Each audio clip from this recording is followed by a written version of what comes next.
Assalamualaikum warahmatullahi wabarakatuh. Bismillahirrahmanirrahim. Alhamdulillahi rabbil alamin. Wa bihi nasta'in ala umurid dunya waddin. Wassalatu wassalamu ala asyrafil anbiya'i wal mursalin, Sayyidina wa habibina wa syafi'ina wa qurrati a'yunina wa maulana Muhammadin wa ala alihi wa ashabihi wa dhurriyyatihi ajma'in, amma ba'd. Ashhadu an la ilaha illallah wa ashhadu anna Muhammadar Rasulullah wa ufawwidu amri ilallah, innallaha basirum bil ibad. Hasbiyallahu la ilaha illa huwa alaihi tawakkaltu wa huwa rabbul arsyil azim. Qala Allah ta'ala fi kitabihil karim hikayatan an nabiyillahi Musa alaihi salam. Rabbi syrah li sadri wa yassir li amri wahlul 'uqdatam min lisani yafqahu qawli. Para alim, para asatid, para asatidah, para sepuh, para bini sepuh, para tokoh masyarakat, hadirin hadirat sekalian, hafizani wa hafizakumullah, wabil khusus segenap pengurus Masjid Raudhatul Jannah Kemang Pratama 5 dan sekitarnya, yang semoga pengurusnya dan jamaahnya semoga selalu dalam naungan rahmat, barokah, perlindungan serta bimbingan Allah Subhanahu wa taala. Amin, Allahumma amin, insyaallah. Allahumma inna nas'aluka ilman nafi'a wa rizqan tayyiba wa amalan mutaqabbala wa fatahallahu lana futuhal arifin. Allahumma inna na'udzubika min ilmin la yanfa' wa amalin la yurfa' wa qalbin la yakhsha' wa du'a'i la yusma'. Allahumma ati anfusana taqwaha wa zakkiha anta khairu man zakkaha anta waliyuha wa maulaha. Amin, Allahumma amin, insyaallah. Bapak Ibu sekalian, hafizani wa hafizakumullah, masih melanjutkan kajian kita kitab At-Tadhkirah karya Al-Imam Al-Qurtubi rahimahullah rahmatan wasi'ah wa rahimallahu ulama al-muslimin. Qala al-muallif rahimahullahu ta'ala wa nafa'ana bihi wa bi'ulumihi fid dharain, amin. Bismillahirrahmanirrahim. Wa yurwa, dan diriwayatkan, anna a'rabiyan, sungguhnya ada wong desa. Dalam istilah Arab itu ada a'rabi, ada badui. Itu beda. Kalau ada istilah A'rabi, dia orang kampung tapi bersuku bangsa Arab. Dia tidak nomaden, punya kampung dia. Kalau A'rabi. Tapi kalau istilahnya Badui, Badawi atau Badui, Badui itu kampung juga. Cuman dia bisa orang Arab, bisa non Arab. Dan dia nomaden. Jadi dia nggak menetap di satu tempat.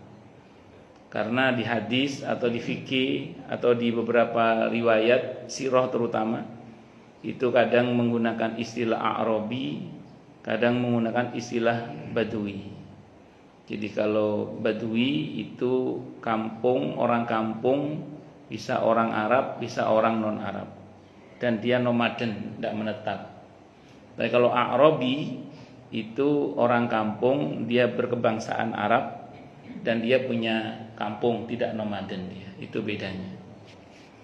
Wa yurwa, dan diriwayatkan anak Arabi, yang sungguhnya ada orang kampung, orang Arab kampung maksudnya. Karena adalah ia yasiru ala jamalin, dia mengadakan perjalanan di atas ontanya, lahu yang menjadi miliknya, ontanya sendiri maksudnya. Fakharral jamalu mayitan, tiba-tiba ontanya mati. Ya, jadi di tengah ditunggangi tiba-tiba ontanya mati. Fanazal Arabiyyu anhu, maka wong desa tadi, orang Arab kampung tadi turun dari ontanya. Wa ja'ala yatufu bihi wa yatafakkaru fihi. Akhirnya dia mengelilingi ontanya itu sambil mikir-mikir. Wa yaqulu, dan dia berkata, malaka la taqum, duh unta, kenapa kamu, apa yang buat kamu tidak bisa berdiri? Malaka la tambaisu, apa yang buat kamu tidak bisa bangkit? Hadihi a'dha'uka kamilah, ini anggota tubuhmu padahal yo sempurna. Wa jawarihuka salimah, dan anggota tubuhmu yo sehat. Ma sya'nuka, apa yang terjadi pada kamu? Malladzi kana yuhammiluka, apakah yang kiranya membebani kamu?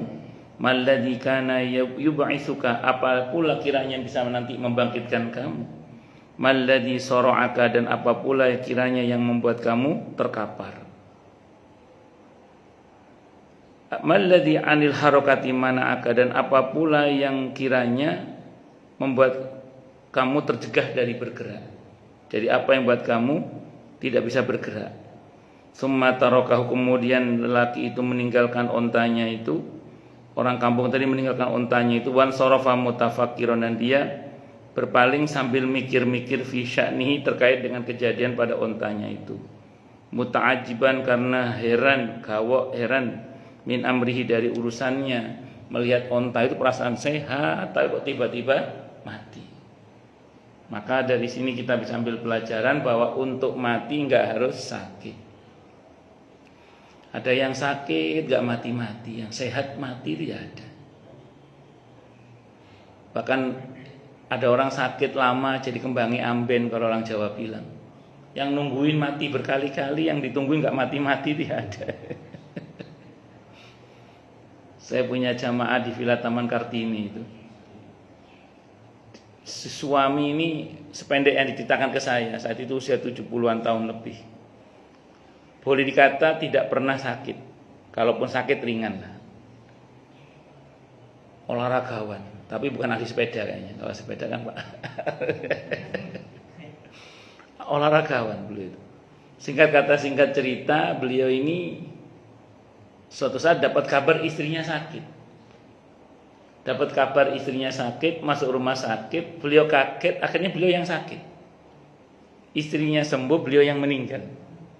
Qadarullah. Ya Allah, ya kalau Allah berkehendak itu. Saya punya jamaah di Kemang 3 itu. Beliau dinyatakan oleh dokter jantungnya cuma tinggal 35%. Sehingga harus pasang baterai. Harga baterainya konon seharga Avanza atau apa, saya nggak paham itu. Pak dokter yang lebih tahu, saya nggak paham. Nah, pokoknya intinya harus pasang baterai. Satu saat kajian bersama saya dengan beserta keluarganya, pas pandemi kemarin, yang seolah-olah beliau sudah dekat dengan ajalnya, malah yang sehat-sehat meninggal terlebih dahulu. Artinya apa? Kita jangan kepedean hanya karena wah saya masih ya lama lah masih. Belum tentu. Makanya mau sehat, mau sakit, itu semuanya harus disadari bahwa semua kita ini sedang mengadakan perjalanan. Sedang mengadakan perjalanan untuk menuju ke alam berikutnya, namanya alam barzakh. Dan itu bisa terjadi sewaktu-waktu. Kalau Allah berkehendak tinggal bilang kun fayakun. Nah, kita ini nggak boleh jumawa. Enggak boleh napa jumawa. Harus yang sehat ya dimanfaatkan untuk banyak ibadah kepada Allah. Nah, yang sakit ya dikuatkan sabarnya dan diperkuat harapannya kepada Allah Subhanahu wa taala. Nah, bersyukurlah kepada Allah bagi siapapun yang disampaikan oleh Allah pada usia tua. Jadi bersyukurlah kepada Allah bagi siapapun yang disampaikan oleh Allah pada usia tua. Kalau kata Ibnul Jauzi disebut tua itu kalau umurnya 60 tahun lebih. Jadi kalau 40 sampai 60 itu belum tua. Disebut tua itu kalau kata Ibnu Jauzi 60 tahun lebih. Jadi ya sudah 60 tahun. Itu dapatin apa sudah tua. Tapi bersyukurlah pada Allah karena biasanya ini usia-usia taubat kata beliau. Usia-usia taubat di mana orang udah mulai menyadari dekat dengan ajal. Saya ulang, bersyukurlah pada Allah kalau jenengan kita disampaikan pada usia yang 60 tahun ke atas itu dan menyadari betapa kita ini non sewu dekat dengan kematian, terus ditindaklanjuti dengan persiapan menghadapi kematian. Yang repot kan tambah tua tapi nggak sadar, nah itu repot. Jadi tetap tua tapi nggak sadar kalau sudah dekat dengan kematian. Atau salah mensikapi, sudah tua yang dipikirannya pengen istirahat. Nah itu salah juga itu.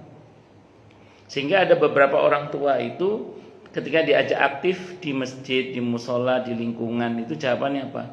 Saya sudah tua, saya mau istirahat. Itu yang saya sering bilang di mana-mana itu. Itu mau mati kok malah istirahat gimana? Dia mau mati kok malah istirahat. Harusnya kalau nun sewu ngerti kalau kita semakin dekat dengan kematian, itu harusnya kita berusaha untuk semakin bermanfaat semampu kita tentunya ya. Kenapa? Karena khairun nas anfa'uhum linnas. Sebaik-baik manusia adalah yang paling bermanfaat bagi manusia yang lainnya. Kapan istirahatnya kita Ustadz? Nanti di kuburan. Nah, kalau kata bahasanya Siti Aisyah radhiyallahu anha, al-mautu roha. Kematian adalah istirahat. Al-mautu rahatul mu'min, kata Siti Aisyah radhiyallahu anha. Kematian adalah istirahatnya seorang mukmin. Bahkan dalam riwayat yang lain dikatakan kita ini tidak boleh merasa puas dengan amal kita sampai kaki kita menginjak halaman surga. Jadi kalau belum menginjak halaman surga jangan merasa puas. Nah, jadi kita ini nun sewu hilangkan di pikiran kita keinginan istirahat di hari tua. Jangan. Istirahat itu nanti di surga saja. Nah, dunia ini tempat kita berjuang. Alladzi khalaqal mauta wal hayata liyabluwakum ayyukum ahsanu amala wa huwal azizul ghafur. Surah Al-Mulk ayat 2. Allah yang telah menciptakan hidup dan mati untuk menguji kita siapa yang paling baik amal perbuatannya. Artinya selagi kita masih di dunia kita harus berjuang. Kalau kita tidak berjuang berarti kita salah tempat. Maksudnya gimana Ustaz? Di antara kesalahan kita adalah ingin beristirahat di medan juang. Itu di antara kesalahan kita. Ingin beristirahat di medan juang. Itu kesalahan kita. Jadi kalau mau istirahat nanti di surga saja. Kalau mau istirahat nanti di surga saja.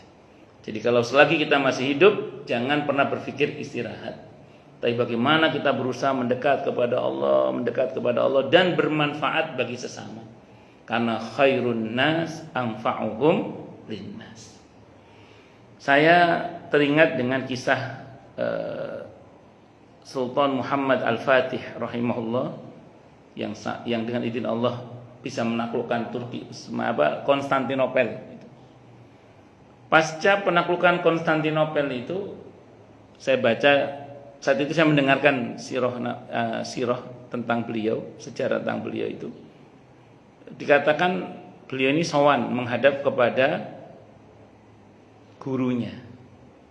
Yang notabene masih keturunan Abu Bakar As-Siddiq radhiyallahu anhu. Beliau mengatakan, "Syekh, saya mau berhenti jadi raja, Syekh. Saya mau jadi orang yang ahli ibadah saja, Syekh," kata beliau gitu. Apa jawaban gurunya? "Wahai anakku, memang kalau engkau menjadi ahli ibadah itu sangat nikmat sekali. Bahkan nikmatnya ibadah itu mengalahkan nikmatnya menjadi raja," kata beliau. "Tapi wahai anakku, kalau engkau berhenti jadi raja, engkau hanya akan bermanfaat untuk dirimu kalau kau beribadah. Tapi kalau engkau menjadi raja, engkau akan bermanfaat tidak hanya untuk dirimu tapi juga untuk banyak orang, dan itu lebih baik bagimu."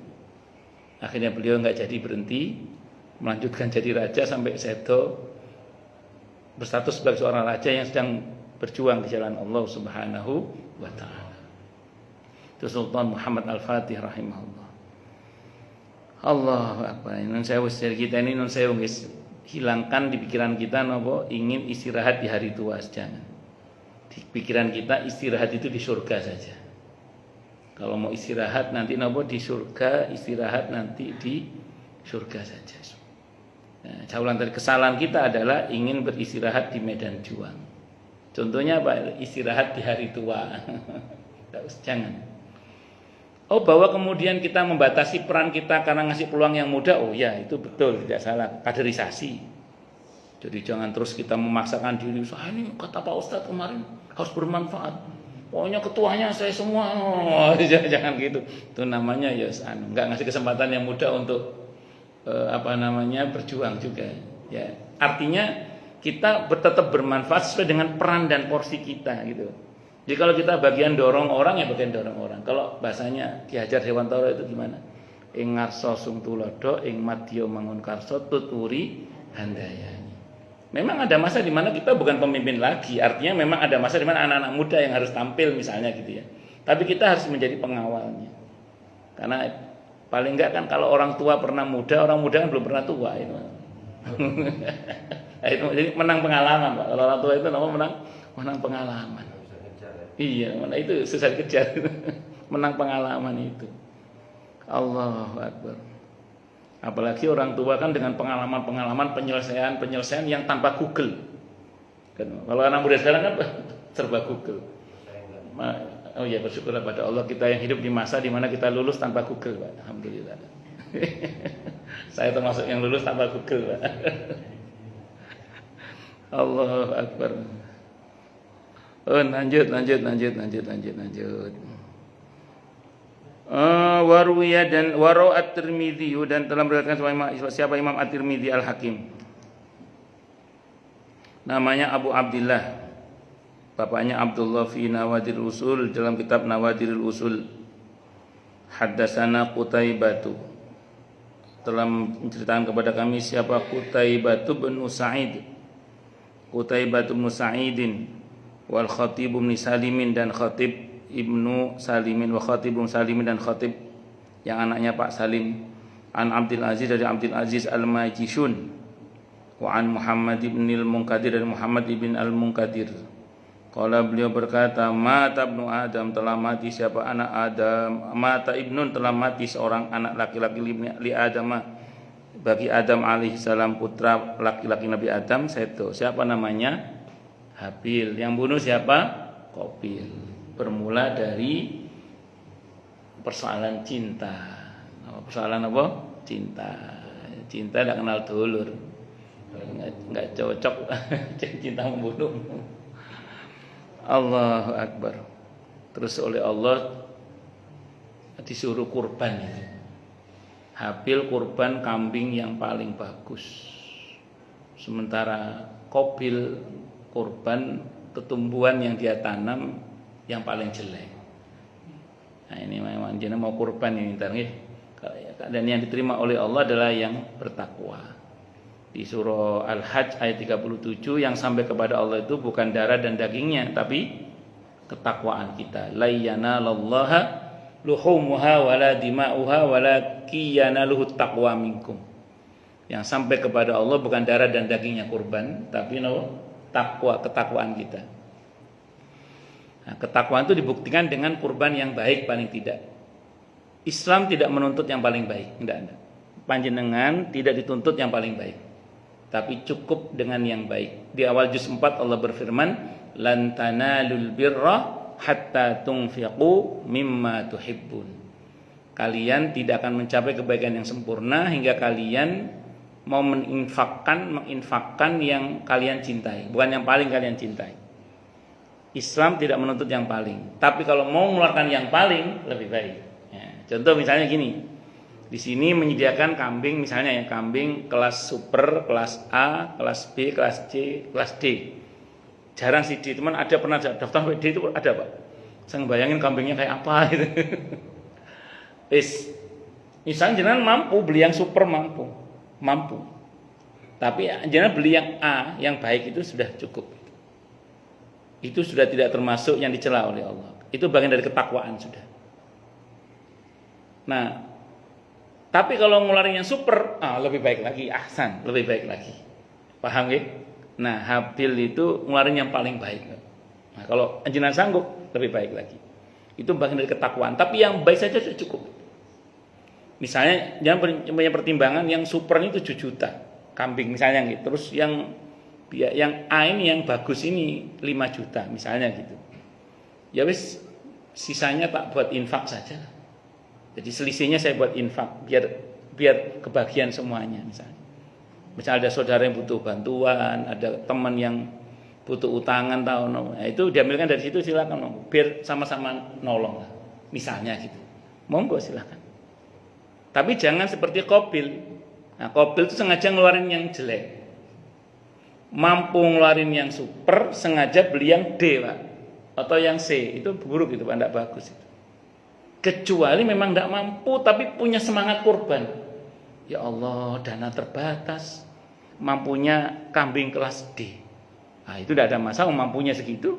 Bukan sengaja niat yang jelek, tapi semangat kurbannya itu. Dan itu yang diterima oleh Allah. Allahu Akbar. Nah, berarti yang hidup siapa? Qabil meninggal, yang hidup siapa? Habil meninggal, yang hidup siapa? Qabil. Ada yang nyeletuk ke saya. Berarti kita ini keturunannya pembunuh, Ustaz, berarti kita ini. Ya kan? Karena Habil meninggal. Qabil yang hidup, berarti kita ini keturunannya pembunuh. Ibnu Katsir menceritakan dalam kitab Qisasul Anbiya. Saya baca dalam kitab Qisasul Anbiya. Kata beliau dalam menyebut riwayat di situ dikatakan bahwa seluruh keturunan Nabi Adam itu seluruhnya, yang ada mengatakan beliau Ibu Hawa itu 70 kali melahirkan. Setiap melahirkan itu laki perempuan lagi, kecuali yang terakhir. Nah, di antara keturunan Nabi Adam itu namanya Nabi Syis alaihissalam. Seluruh keturunan Nabi Adam tidak punya keturunan yang melanjutkan keturunan Nabi Adam. Satu-satunya keturunan Nabi Adam yang punya keturunan lanjut itu adalah Nabi Syis alaihissalam. Tenang Pak, kita keturunan Nabi Pak, tenang aja. Bukan keturunan pembunuh kita ini. Nabi Adam alaihissalam, Nabi Syis alaihissalam. Selain itu nggak punya keturunan. Kata Ibnu Katsir. Nanti ketika banjir bandang Nabi Nuh semuanya mati yang kafir itu, setelah itu tidak ada lagi manusia kecuali keturunan Nabi Nuh alaihissalam. Kata para ulama sederhana gini, tidak usah khawatir. Di darah kita itu mengalir darahnya orang-orang baik, Pak. Nabi Adam alaihissalam, Nabi Syis alaihissalam, Nabi Nuh alaihissalam. Seolah-olah para ulama mau mengatakan bahwa semua kita punya potensi baik. Walaupun ada potensi setannya, Pak. Tapi semua kita punya potensi baik, nggak usah khawatir. Karena di darah kita mengalir darah orang-orang baik. Paling enggak yang pasti ini Nabi Adam alaihissalam, Nabi Syis alaihissalam, dan Nabi Nuh alaihissalam. Tenang, kan Anda punya keturunan, Pak. Tenang aja. Nabi Nuh alaihissalam. Bisa dimengerti ya? Nah, jadi ini keturunan Nabi, Pak, nggak usah khawatir. Nabi Adam, Nabi Syis sama Nabi Nuh alaihissalam. Tidak untuk sombong-sombongan, untuk membesarkan hati bahwa ternyata di darah kita mengalir darahnya orang-orang yang baik. Jadi kita ini punya terah menjadi orang baik, Pak, kita ini. Semoga kita termasuk orang-orang yang baik menurut Allah. Amin Allahumma amin insyaallah. Faqala, maka berkata siapa Nabi Adam alaihissalam, ya Hawa, wahai Hawa, ibu Hawa, qad mata ibnuka, telah mati siapa anakmu. Ada yang mengatakan, para ulama mengatakan separuh kecantikan wanita di seluruh dunia diambil oleh Ibu Hawa. Jadi Ibu Hawa itu orangnya cantik kok, pakai kof. Seperempatnya itu diambil dari Siti Sarah, istrinya Nabi Ibrahim alaihissalam. Jadi istri Nabi Ibrahim itu cantik pakai kof. Seperempatnya, ini kata ulama, bukan dalil, kata ulama. Seperempat kecantikan wanita seluruh dunia dari Nabi Adam sampai akhir zaman itu diambil Siti Sarah.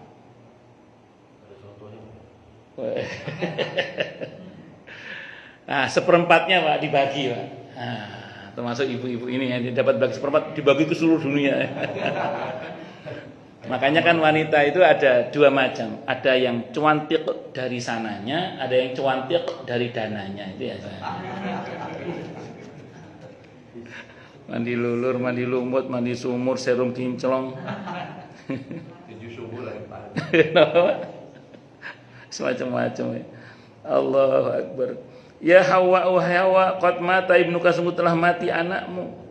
Faqalat, maka berkata siapa ibu Hawa alaihissalam, wamal mautu, apa to matiku Kang Mas Adam. Qala, bersabda siapa Nabi Adam alaihissalam, la ya'kulu wa la yashrab, tidak bisa makan, tidak bisa minum, wala yaqum wala yaq'ud, tidak bisa berdiri, tidak bisa duduk. Faronat, maka menangislah siapa? Ibu Hawa. Faqala Adamu alaihissalam, maka berkata siapa Nabi Adam alaihissalam, alaika ronatu wa ala banatika wa ana wa baniya minha baraun. Yais, panjen wong wedok pantas nangis lah kalau kata beliau. Tapi aku dan anak laki-laki, kamu dan anak perempuanmu memang pantasnya nangis. Tapi aku dan anak laki-lakiku berlepas diri dari menangis itu. Sebenarnya kalau perkara nangis, Nabi pun ketika ditinggal wafat oleh cucunya Umamah radhiyallahu anha, karena Umamah radhiyallahu anha itu meninggal di pangkuan beliau. Cucunya itu meninggal di pangkuan beliau. Umamah radhiyallahu anha ini cucu Nabi yang dari Siti Zainab radhiyallahu anha, yang Nabi pernah sholat Isya itu dalam hadis Sahih Muslim sambil menggendong cucunya. Jadi imam sholat Isya sambil gendong cucunya.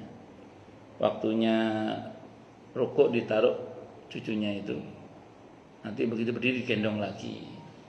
Jadi boleh sholat sambil gendong anak itu ya boleh. Tapi ya pastikan anaknya ya suci. Okay. Nah, singkat cerita, Umamah radhiyallahu anha ini seto di pangkuannya Nabi. Nabi meneteskan air mata, kata para sahabat, ya Rasulullah, air mata apa ini? Mungkin sahabat yang nanya itu punya pemikiran bahwa yang namanya orang sabar itu nggak boleh nangis. Tapi ternyata kata beliau, Nabi kan orang yang pasti sabar. Tapi beliau rupanya nangis. Kata beliau, ini air mata kasih sayang. Man lam yarham lam yurham. Siapa tidak punya rasa kasih sayang, dia tidak akan disayang. Maka dalam Islam menangis boleh, yang nggak boleh itu meratap. Jadi saya ulang, dalam Islam menangis itu boleh, yang nggak boleh itu apa tadi? Meratap. Waruya an Sahl ibn Abdillah at-Tusturi, dan diriwayatkan dari Sahal ibn Abdillah at-Tusturi annau, sungguhnya beliau qala, beliau berkata, la yatamanna ahadukumul mauta illa salasatun. Tidaklah berharap kematian salah seorang di antara kalian kecuali 3 model orang. Kalau sampai ada orang berharap mati, dia satu di antara 3 orang ini, kata Sahal ibn Abdillah at-Tusturi rahimahullah. Siapa 3 orang itu? Pertama, rajulun jahilun bima ba'dal mauti, orang yang tidak tahu resiko setelah kematian. Dipikirnya kematian itu solusi, setelah mati selesai, dikiranya begitu. Padahal urusan setelah mati itu lebih berat. Kok bisa begitu Ustaz? Nun sewu nggih. Kalau kita masih hidup, istighfar kita masih ngefek insyaallah. Istighfar kita masih ngefek mendatangkan solusi insyaallah. Taubat kita masih ngefek mendatangkan solusi insyaallah. Tapi kalau sudah mati, kita tinggal nunggu keputusan. Ya kalau keputusannya baik. Lah kalau buruk, makanya jangan pernah mikir mati itu solusi, belum tentu. Jadi kalau kita masih hidup, istighfar kita masih ngefek, taubat kita masih ngefek, ketakwaan kita masih ngefek, zikir kita masih ngefek, dan begitu seterusnya. Saya punya jamaah, beliau cerita sama saya itu punya masalah Ustaz. Yang masalah saya itu nggak tergambar solusinya, kata beliau. Solusinya itu nggak tergambar. Iya, kan ada orang itu punya masalah masih tergambar solusinya itu kan. Tapi kalau dihadapkan ke Gus Dur itu ya jawaban Gus Dur sederhana. Pak, ada orang datang, Gus, saya punya masalah. Bisa dipikir nggak? Bisa diselesaikan nggak? Bisa, Gus. Ya sudah, nggak usah dipikir. Ada lagi orang datang, Gus, saya punya masalah. Bisa diselesaikan? Nggak bisa. Nggak bisa diselesaikan, nggak usah dipikir. Jadi bisa diselesaikan, nggak usah dipikir. Nggak bisa diselesaikan, nggak usah dipikir. Walaupun saya kurang setuju dengan kata, saya pribadi kurang setuju dengan kata jangan dipikir itu. Yang betul itu jangan pusing. Jangan pusing. Jadi yang betul itu nggak usah pusing. Kenapa? Karena perintah berpikir itu dalam Al-Quran ada. Jumlahnya hampir sama dengan jumlah berzikir. Perintah berpikir itu di Al-Quran jumlahnya hampir sama dengan perintah berzikir, kata para ulama. Ulil albab itu punya dua kesadaran, zikir dan fikir sekaligus. Ya, tapi kalau pusing itu nggak ada perintahnya dalam Al-Quran itu. Makanya kalau saya sering ngomong ke orang itu, udah jalannya aja nggak usah pusing. Nah, itu saya setuju kalau itu. Kenapa? Karena perintah pusing nggak ada. Mungkin maksudnya Gus Dur itu ya pusing itu maksudnya. Mungkin wallahu a'lam bishawab. Gitu aja kok repot. Ya itu. Lanjut. Nah, terlepas dari itu maksud saya bahwa kalau kita masih beristighfar, kita masih ada harapan. Nah, jamaah saya itu udah kebayang solusinya. Beliau cerita sama saya. Saya pas tugas ke Aceh itu saat itu, Ustaz. Itu masalah saya itu resikonya mati, Ustaz. Dia bilang, resikonya mati. Saya tobat minta ampun kepada Allah. Yang tadi yang enggak tergambar solusinya, dengan izin Allah ketemu solusinya. Dengan izin Allah Subhanahu wa taala. Jadi orang itu kalau masih hidup, taubatnya, istighfarnya itu masih ada harapan. Kalau sudah mati, tinggal nunggu keputusan. Saya ulang, iya kalau baik, lah kalau nggak baik, kan ruwet urusannya. Allahu Akbar. Pernah, ini sababun nuzul surah At-Tolak ayat 2 dan 3. Yang wa may yattaqillaha yaj'al lahu makhraja wa yarzuqhu min haitsu la yahtasib. Dan barang siapa orang yang bertakwa kepada Allah, maka Allah akan memberikan dia jalan keluar dan rezeki yang tak terduga. Selonjor terus, monggo. Selonjor terus, monggo, monggo. Yang lain kesemutan, monggo selonjor enggak apa-apa. Berdiri lompat-lompat juga boleh, bebas. Monggo Pak, selonjor mawon mboten ono. Kula mboten tega kalau ada orang ngaji enggak tersiksa itu enggak tega saya. Monggo sambil selonjor sama saya, selonjor berdiri lompat-lompat juga boleh, bebas. Pun lanjut nggih. Jadi kalau kita bicara soal ayat itu, ternyata ada sababun nuzulnya. Orang yang bertakwa Allah janjikan solusi dan rezeki yang tak terduga. Yang cerita sababun nuzul itu antara lain Abdullah ibn Abbas radhiyallahu anhuma. Beliau cerita ada sahabat Nabi itu sowan. Sowan itu menghadap kepada Nabi kita Muhammad sallallahu alaihi wasallam. Menceritakan masalah anaknya yang ditawan oleh musuh. Ya Rasulullah, anak saya ditawan oleh musuh, ibunya galau, ibunya itu resah. Apa perintah Nabi? Bertakwalah kepada Allah dan perbanyak baca la haula wala quwwata illa billah. Akhirnya orang ini pulang. Begitu pulang, selang berapa waktu balik lagi. Alhamdulillah ya Rasulullah, atau kama qala Imam riwayat ya. Putra saya sudah bebas. Pulang-pulang bawa kambing banyak. Saya tanya, kamu ini gimana ceritanya bebasnya kok bisa pulang bawa kambing banyak, katanya. Penjaganya lengah, ayah. Penjaga saya pulang aja. Nah, kambing tawanan perang itu loh, kok ngikuti saya? Ya saya bawa pulang sekalian ini katanya. Jadi bebas dari musuh, pulang bawa kambing banyak. Itu rupanya kata Ibnu Abbas, ayat itu turun berkenaan dengan kejadian anak muda itu. Orang kalau bertakwa kepada Allah, Allah kasih solusi dan rezeki yang tak terduga. Bebas dari sebagai tawanan, mulai-mulai nggawa dosa akeh. Itu rezeki yang tak terduga. Nah, kisah ini apa yang menarik ya Bapak? Yang punya masalah anak ya. Yang dapat masalah kan anak yang dapat masalah. Tapi yang disuruh takwa oleh Rasulullah siapa? Orang tuanya. Yang suruh zikir siapa? Orang tuanya. Yang dapat solusi anaknya. Ini kalau orang Jawa bilang nirakati anak.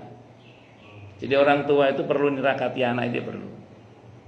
Ini hadisnya dari Ibnu Abbas radhiyallahu anhu. Sababun nuzul surah At-Talaq ayat 2 dan 3. Jadi kita ini kalau kita laku takwa, kita banyak zikir la haula wala quwata illa billah, sedikit banyak laku takwa kita, sedikit banyak zikir la haula wala quwata illa billah itu masih ngefek, Pak, gitu loh. Termasuk untuk anak kita, apalagi untuk kita sendiri, gitu. Kalau mengenai tirakatnya orang tua ke anak itu, kalau dalil Qur'annya An-Nisa ayat 9 itu, Pak. An-Nisa ayat 9 Bu. Itu ada wal yakhshal ladina law taraku min khalfihim dzurriyyatan di'afan khafu 'alaihim falyattaqullaha wal yaqulu qawlan sadida.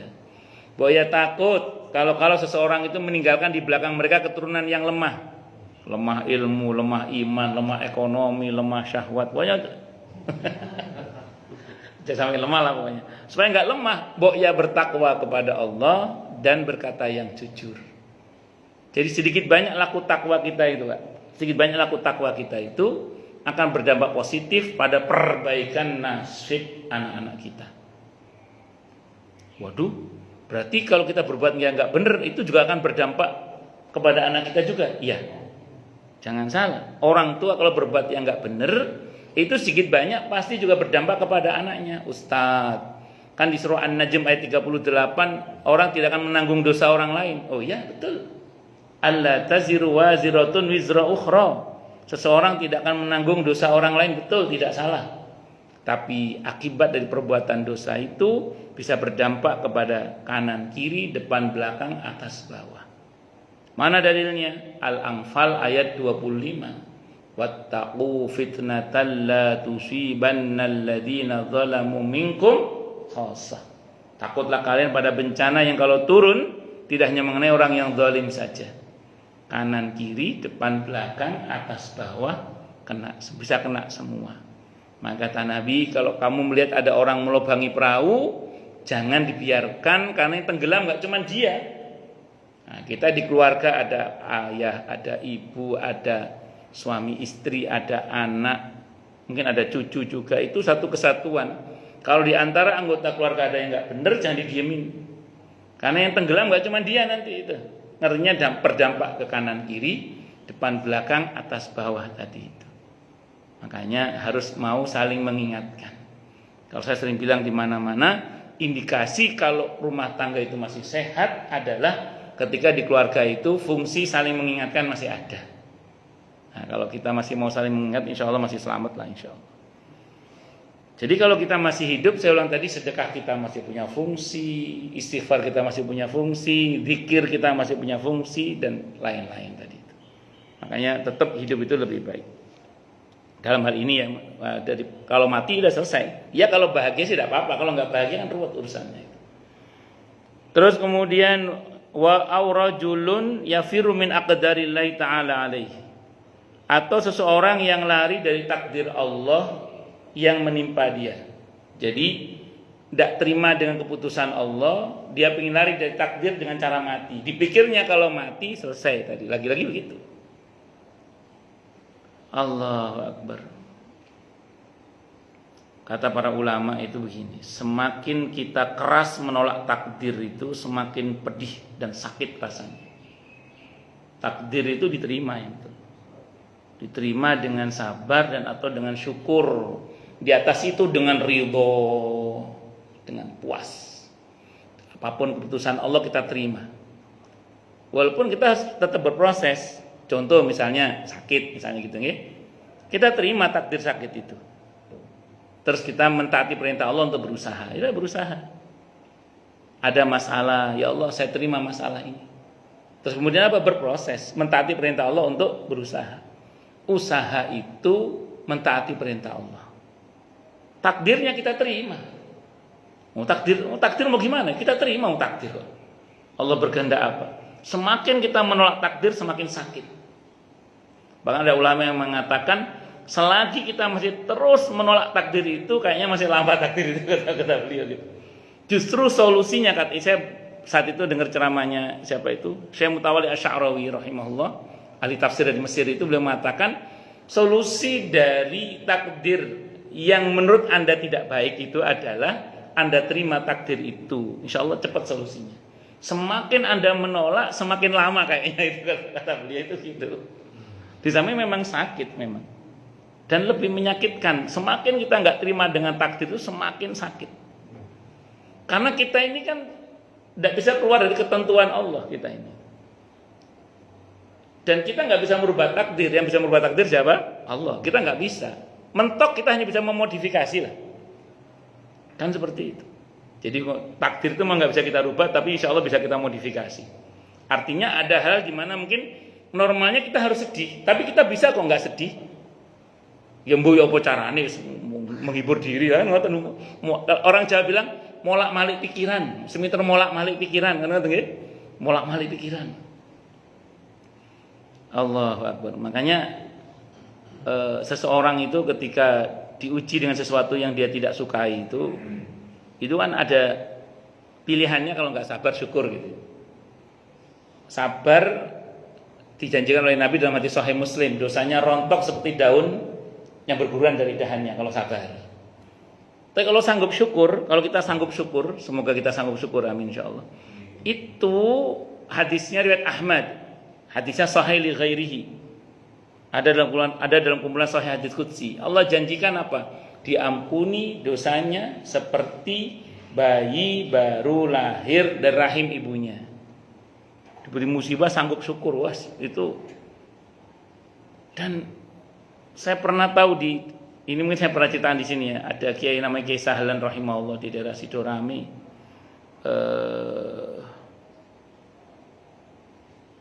Mojokerto. Ya,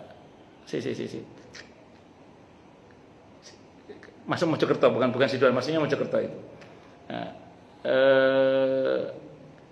Loreril daerah Krian, Loreril itu, Krian itu daerah mana Krian itu? Ya, kalau Surabaya itu. Sidoarjo apa Mojokerto? Krian itu. Sidoarjo masih ya, Sidoarjo itu Mas. Sidorami, daerah Sidorami. Ada Kiai Sahlan namanya, Allah yarham. Nah, beliau itu dikenal sebagai Kiai Alhamdulillah. Dikenal sebagai Kiai apa? Alhamdulillah. Setiap hari, cocok dengan namanya, tiap hari itu beliau tidak kurang dari 1 kuintal beras dimasak untuk tamu, santri, fuqara masakin. Ngono kan entek duwe. Masyaallah barokah.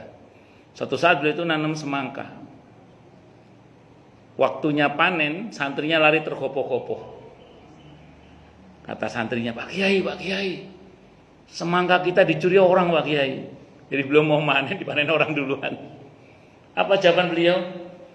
Alhamdulillah, sedekah nggak pakai nganter, kata beliau. Jawaban. Itu namanya molak-malik pikiran. Oh, kalau saya macam sampai tak celurit sampai. Beliau itu enggak. Alhamdulillah, sedekah nggak pakai nganter, kata beliau. Karena ada hadis yang mengatakan yang intinya adalah bahwa kalau seorang mukmin itu menanam, kok dimakan oleh binatang atau diambil oleh manusia, maka nilainya adalah sedekah. Itu artinya begitu itu. Saya pernah di WA oleh ketua majelis taklim. Tapi bukan ketua majelis taklim Rodatul Jannah, bukan ketua majelis taklim yang lain lah pokoknya.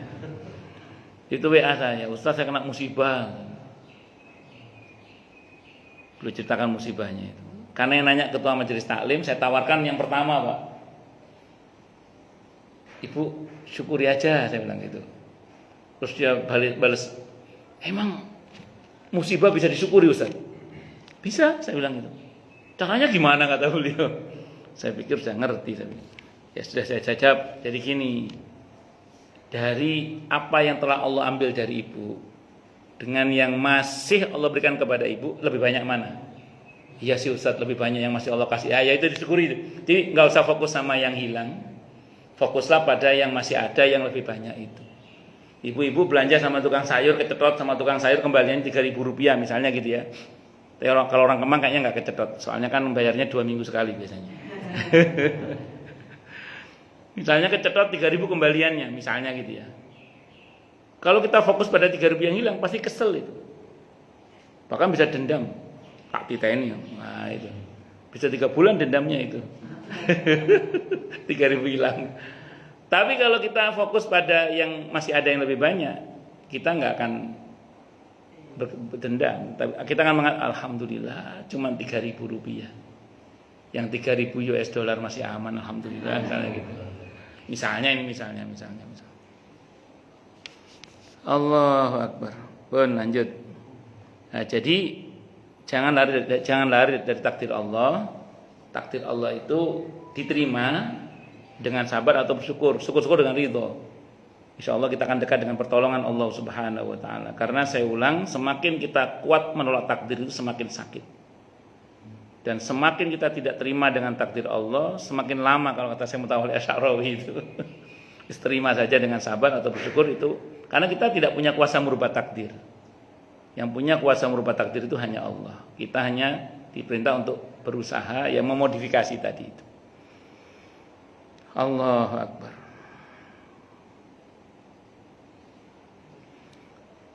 Atau yang ketiga, au mustaqun muhibbun li liqa'illahi azza wa jalla. Atau orang yang rindu, cinta ingin berjumpa dengan Allah. Jadi rindu, cinta ingin berjumpa dengan Allah. Dan gak tahan pengen segera ketemu dengan Allah. Nah, ini yang terjadi pada Nabi Yusuf alaihissalam, kata para ulama. Beliau itu raja, Nabi dan Rasul, raja, kaya raya, istrinya cuantik, wis kurang ngopo.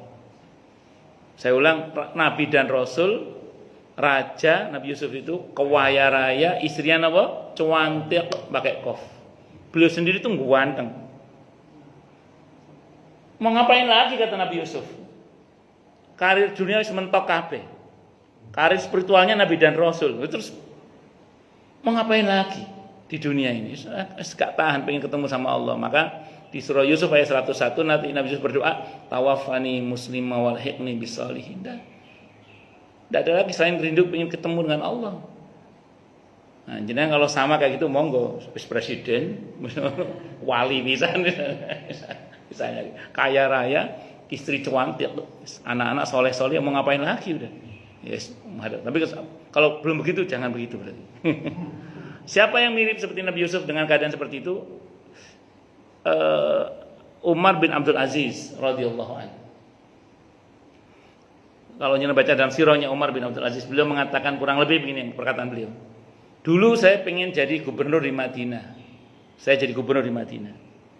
Saya pernah pengen menikahi wanita paling cantik dan mulia di negeri ini, Allah kabulkan karena beliau menikahi putri raja. Umar bin Abdul Aziz itu. Dan saya pernah pengen jadi raja, sekarang saya jadi raja, kata beliau. Sekarang mau apa lagi saya, kata beliau. Mau apa lagi selain perjumpaan dengan Allah, kata beliau. Dan saya tidak ada lagi keinginan kecuali ingin ketemu dengan Allah aja sekarang. Nah, jadi kalau udah mentok semua karirnya kayak gitu, monggo ngomong gitu. Jadi pernah jadi gubernur, istrinya wanita yang paling mulia dan cuantik di negeri itu, putrinya raja saat itu. Udah gitu pengen jadi raja, jadi raja beneran, khalifah. Yang wilayahnya 3 kali wilayah. Daulah Bani Umayyah itu wilayahnya Indonesia 3 kali. Saat itu wilayahnya. Luar biasa. Jadi singkat kata singkat cerita, beliau mentok semua, sudah mau ngapain lagi? Saya berjumpaan dengan Allah. Hanya pun mentok monggo, tapi belum mentok, cok sih. Bekal masih kurang kayaknya ini. Tapi ada yang mengalami gini. Kalau di Al-Quran dikisahkan Nabi Yusuf alaihissalam itu, kalau dalam sirah orang-orang soleh terdahulu ya Umar bin Abdul Aziz radhiyallahu anhu, itu beliau termasuk yang mengalami kondisi itu. Wis mentok kabeh. Mau ngapain lagi? Nah, itu sama dengan seorang bapak yang ngomong sama anaknya, nak, kamu harus lebih baik daripada bapak. Bapak itu presiden, repot itu. Repot. Tidak usah kemana-mana ya, saya cuma ngomong aja.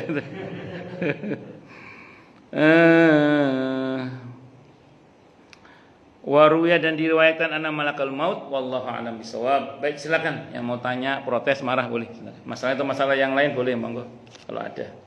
Kalau enggak dapat jelas semua atau tidak jelas semua. Monggo silakan kalau ada. Monggo, nggih, Pak.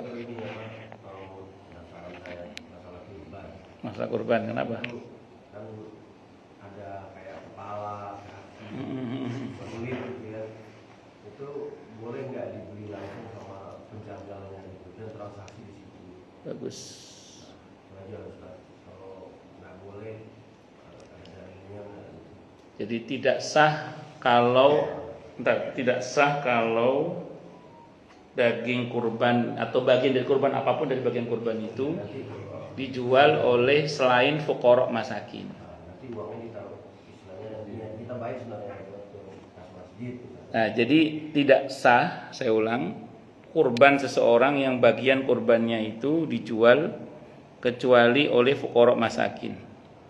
Jadi panitia kurban yang notabene wakil dari pengkurban, terus pengkurban sendiri, termasuk orang-orang kaya yang diberi hadiah, itu tidak punya hak untuk menjual.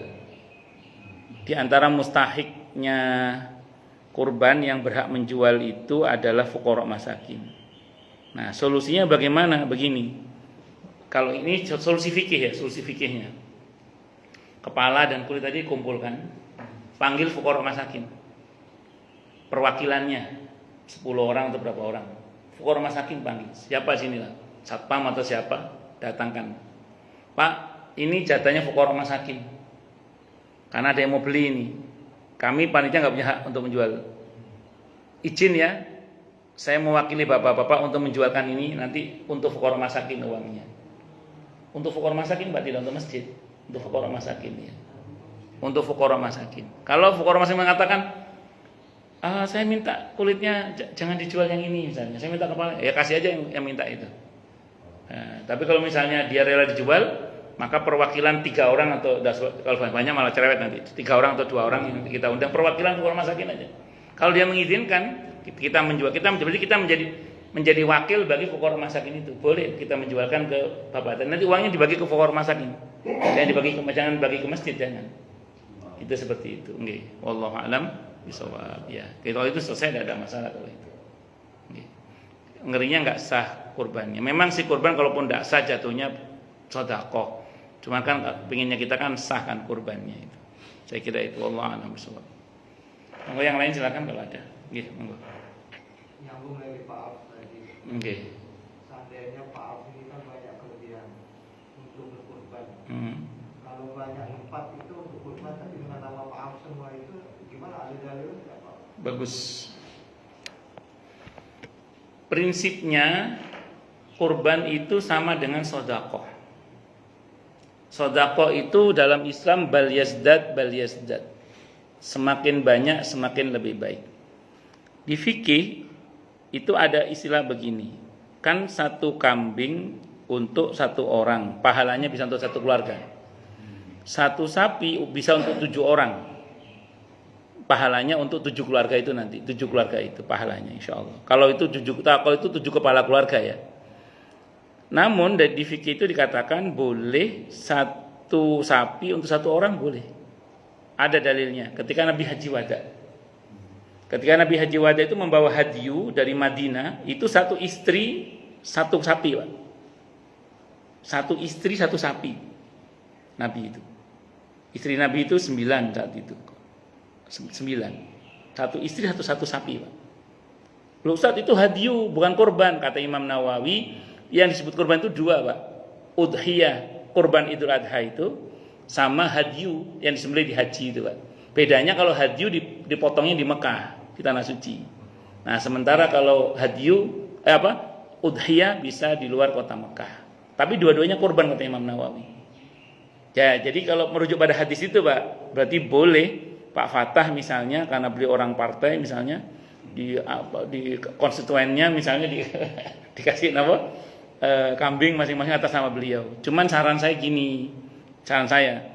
kan ada beberapa orang kaya kita yang punya perusahaan terus kurban sapi banyak itu kan, kayak Pak Haji Saiful Munir kan bisa motong sapi berapa beliau itu saya sering sarankan di kajian itu, mampukanlah karyawan-karyawannya. Jadi tapi kalau dalam mazhab Syafi'i, kalau mau memampukan orang harus ngomong cari siapa karyawan yang tidak mampu, kamu saya mampukan ya pakai nama kamu insaf ini. Kalau dia bilang iya Pak, masuk, tidak apa-apa. Tapi ada orang mungkin tidak mau kan? Oh, tidak usah Pak, saya sudah kurban sendiri. Oh ya sudah, jangan berarti cari yang lain yang mau. Siapa yang mau? Nah, itu seperti itu. Nah, termasuk ada pertanyaan ke saya itu tentang ada beberapa orang di luar Islam yang mau kurban juga. Nah, terima tidak apa-apa, nanti jadinya sedekah biasa. Ya apa? Ya kebaikan dia biasa aja. Jadi jadinya itu enggak, kalau yang jenis kurbannya dia itu enggak harus dipotong setelah sholat Id. Kapan saja boleh, karena kan itu kebaikan dia kepada kaum muslimin saja. Atau saya sarankan ke bos yang non muslim itu, daripada sampean kurban atas sama sampean, mending sampean kurban perusahaan sama anak-anak buah sama sing muslim-muslimiku. Pakai sapinya sampean itu, saya bilang. Nah, itu biar sah kurbannya untuk karyawan yang muslim itu. Itu saya kira itu. Wallahu a'lam. Jadi boleh Pak, tidak ada masalah. Bahkan Nabi mencontohkan 1 istri 1 sapi. Ini sunnah yang kita belum bisa mengamalkan Pak. 1 istri, kenapa? 1 sapi. Nah, saya kira itu. Wallahu a'lam bishawab.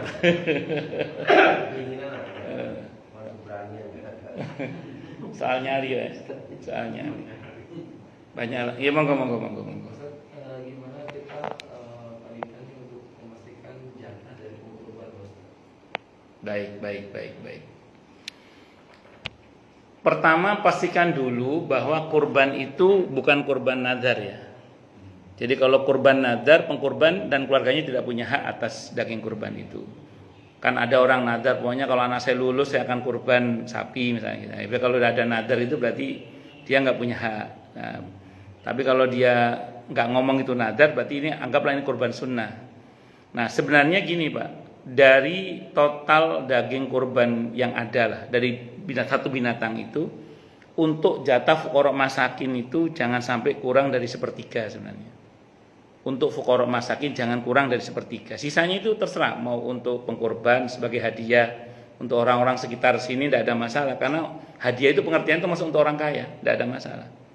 Tapi fuqara masakin pastikan tidak kurang dari 1/3. Jadi Bapak fokus pada untuk fuqara masakin aja.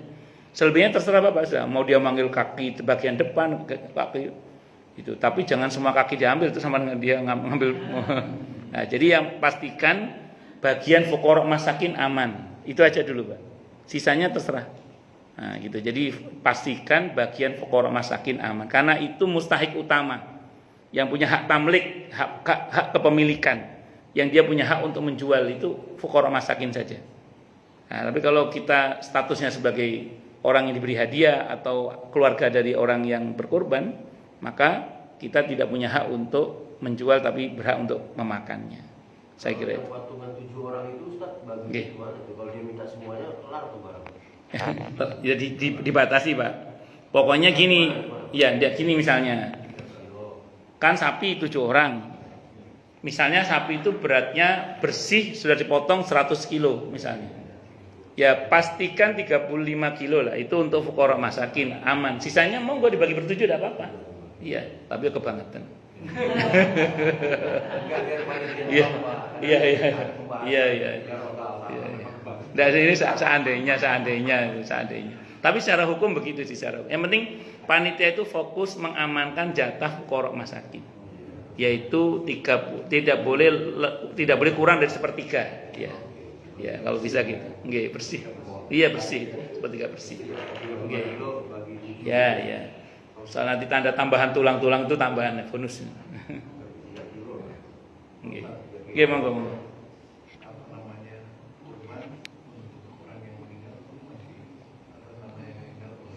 Bagus. Sependek yang saya pelajari, 4 madhab itu membolehkan kurban untuk orang yang sudah meninggal dunia, kecuali madhab Syafi'i. Jadi madhab Syafi'i malah melarang kecuali ada wasiat. Kalau wasiat itu gini, misalnya orang tua sebelum meninggal berwasiat, nanti kalau bapak meninggal tolong tiap tahun dikurbankan ya atas sama bapak, misalnya ada wasiat. Nah kalau begitu tidak apa-apa, kata dalam madhab Syafi'i. Kenapa begitu? Karena dalam madhab Syafi'i itu ada aturan, kalau kita mau kurban atas nama orang lain itu harus izin. Nah orang sudah meninggal gimana cara kita tahu dia izin apa tidak? Maka tidak boleh, kecuali ada wasiat. Kalau ada wasiat berarti kan dia mau berarti. Nah begitu, makanya kalau dalam madhab Syafi'i nunggu ada wasiat baru bisa. Kalau nggak ada wasiat nggak bisa. Terus saran saya, kalau untuk orang yang sudah meninggal sebaiknya sedekah yang pahalanya terus mengalir saja. Karena kalau kurban itu kan jenisnya konsumtif. Konsumtif itu BLT, bantuan langsung telas gitu loh. Ya, jadi kalau bisa itu yang produktif, solutif ya. Misalnya masjid, musola, majelis taklim, perbaikan jalan, pengadaan sumur bersih, pengadaan mushaf, pokoknya yang pahalanya terus mengalir. Itu sarannya kalau untuk yang sudah meninggal. Ngaten nggih? Wallahu a'lam bishawab. Janda yang nggak mau. Ya. Mancing.